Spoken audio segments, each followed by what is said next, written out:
Yeah, no, I totally agree with you. I think you know the beauty of the Scrambler is that it's got really good handling on the road.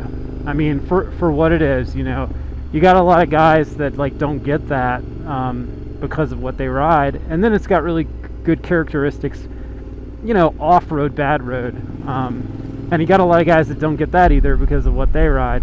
But I agree with you. I think like if Triumph, either did something better with the stock suspension or had some kind of yeah, exactly, like a one-off, like here's the Scrambler, but here's the Scrambler Adventure, and actually like dealt with the front fork and the rear suspension issues. We need more play, and obviously we just need it to be better. I think that would be a fantastic off-road bike. They would sell like crazy. You could go down to like your friend's house or the bar and you still have a really sexy motorcycle, or you can ride up to the mountains. You can do what we're doing, just for a couple hours. It doesn't have to be touring, whatever, and it would handle really well. And then you're not stuck on like that huge adventure bike. But what we're asking for is a modern classic that has all the same awesomeness of this and the Bonneville, but just has like three things better to be able to like truly handle this more.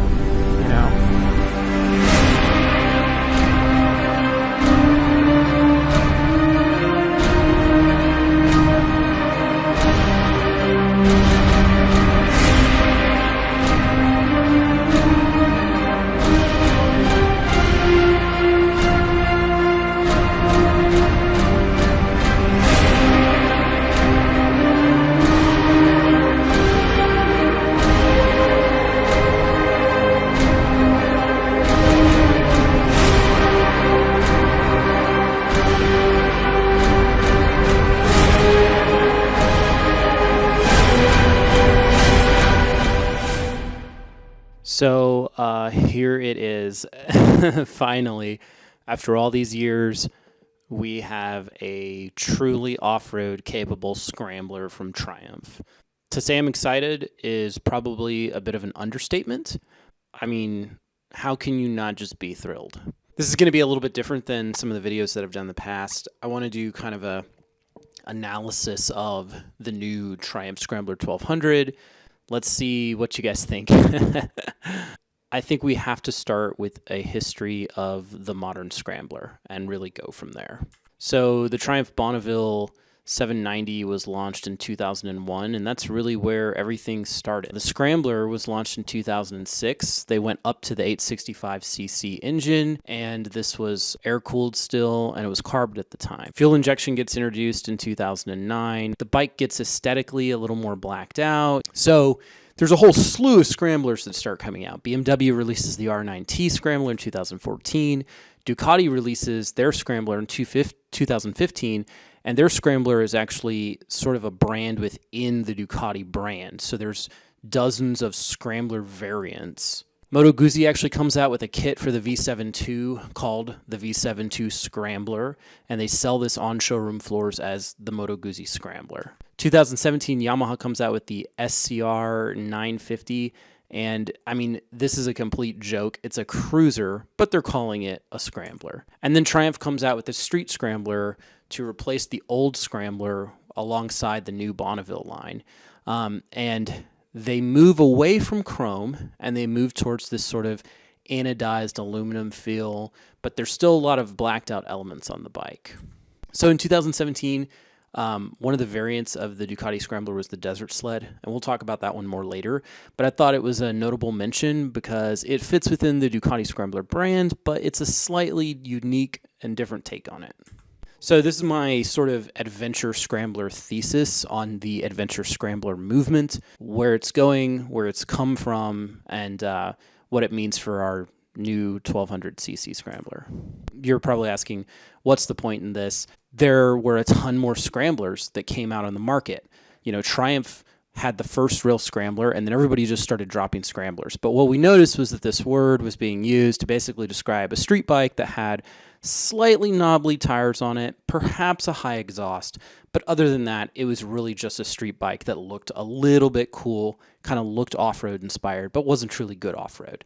At the same time, the entire motorcycle segment was moving towards more adventure bikes. The adventure bikes were getting bigger, more popular. I like to describe adventure bikes during the same time sort of like SUVs. Nobody's really taking their SUV off-road. They're just using it for comfort. And that's kind of what the 1200 GS and the 1190 and even the Africa Twin have become for a lot of people. Really, really good road bikes that they're just never going to go slay and rip it up off-road on.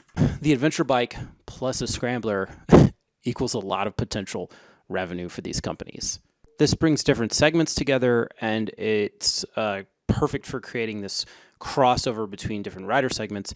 You've got folks that really want to be on adventure bikes and they want that comfort. You've got folks that really want to be on a scrambler and look cool. And now you're going to have people that are right down the middle. They don't have to choose. I can look cool, get all the off-road capability and the comfort. The car industry is a good model for this. They've taken the comfort of a luxury sedan, the comfort and that capability of an SUV, and they've created this crossover segment. I think it's really easy to be cynical about the new adventure class, this class where we are going to see a blend of the aesthetics of things that we find attractive, the wonderful parts about modern classics and the entire movement, and then all the things that we've seen that are truly capable and the luxury elements that you get on an adventure bike. I'm not going to be cynical about it, though. I welcome it. I think this is going to be awesome. This is a winner.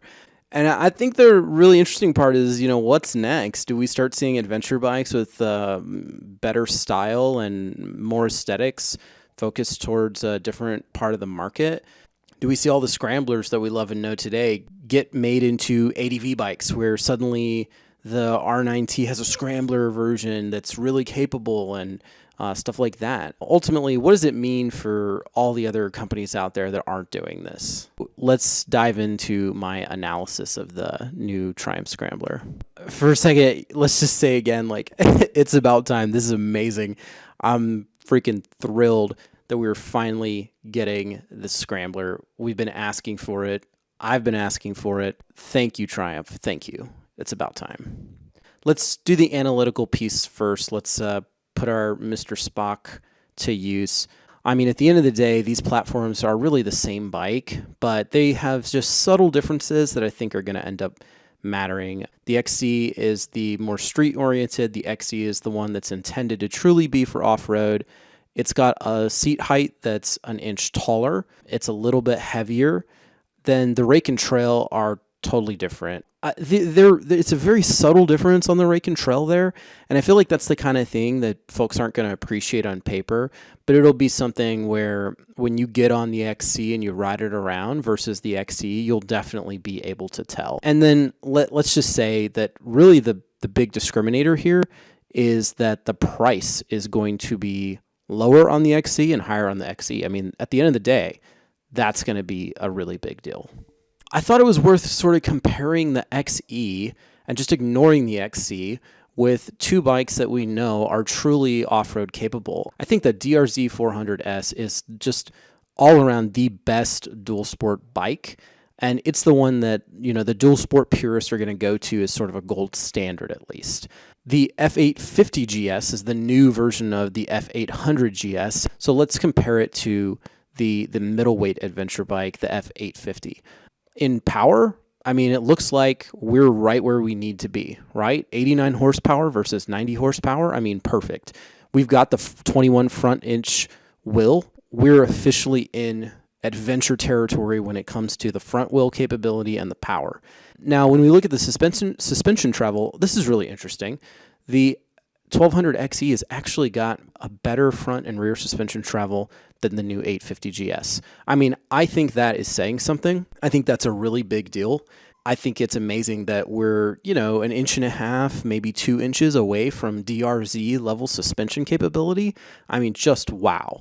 So even in the weight, we're right where we need to be. So I've put a star next to this because I've completely just guesstimated on what the wet weight's going to be based off of some things I read about oil and gasoline weight online.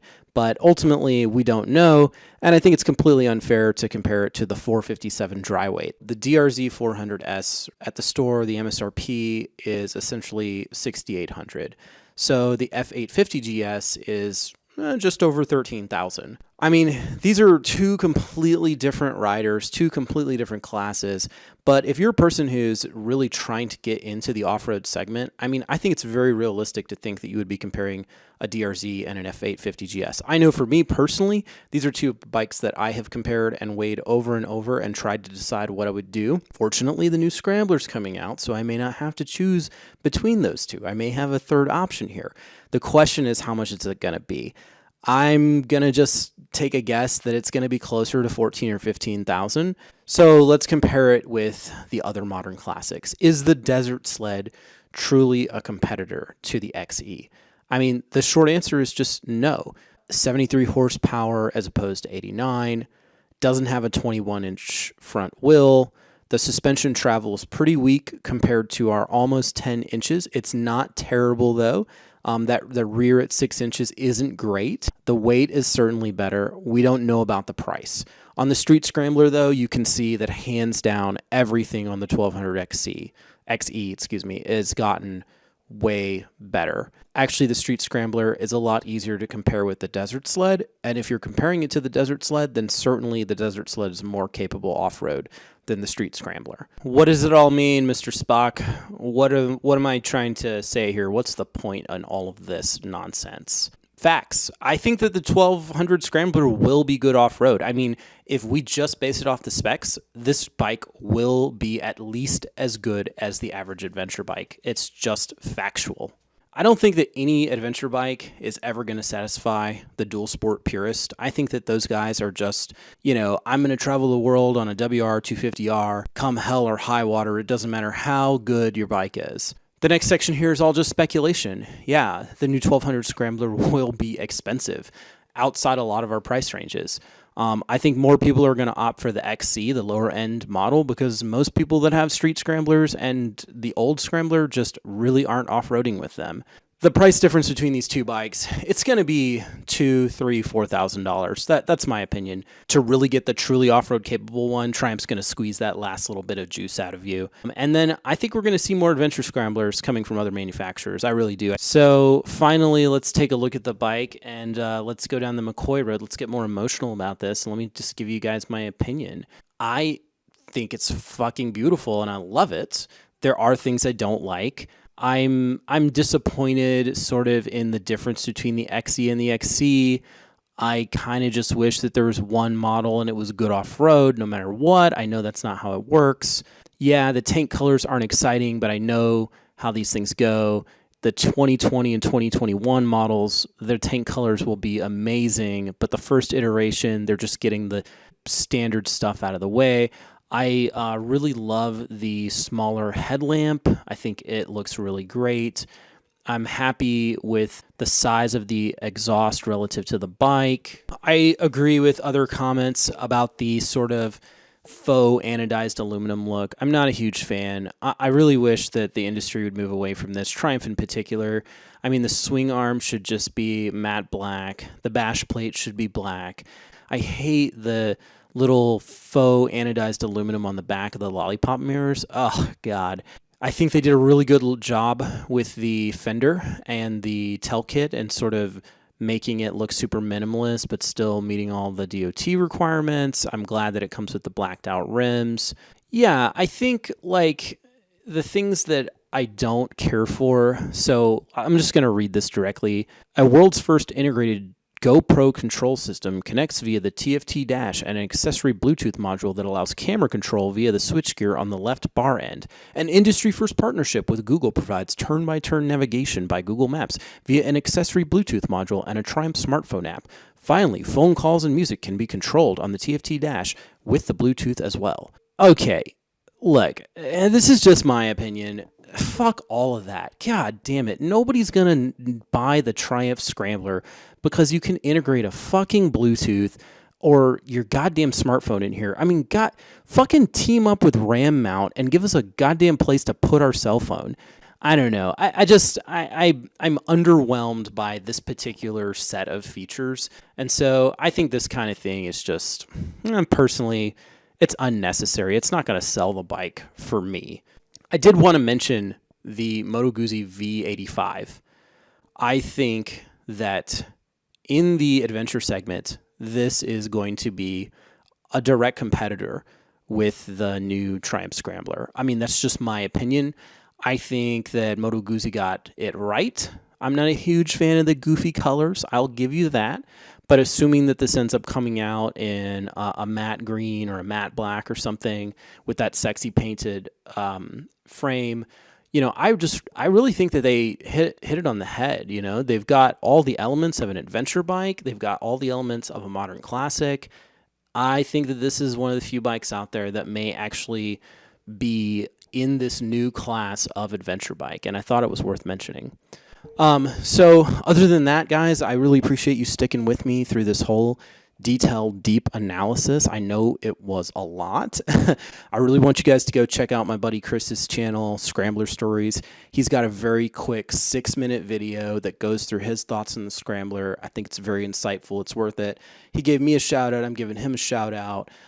We've been hanging out. We're planning to do some more riding. And I think, it's a question of who ends up getting a new 1200 Scrambler first. Is it me or is it Chris? And if he gets one, is he going to let me ride it? Because I will come down to New Orleans and I will ride it and do a video because I'm super freaking excited. Yeah, let me know what you guys thought of the video. Let's get the conversation rolling down in the comments. And yeah, please subscribe. Thanks for tuning in. Bye.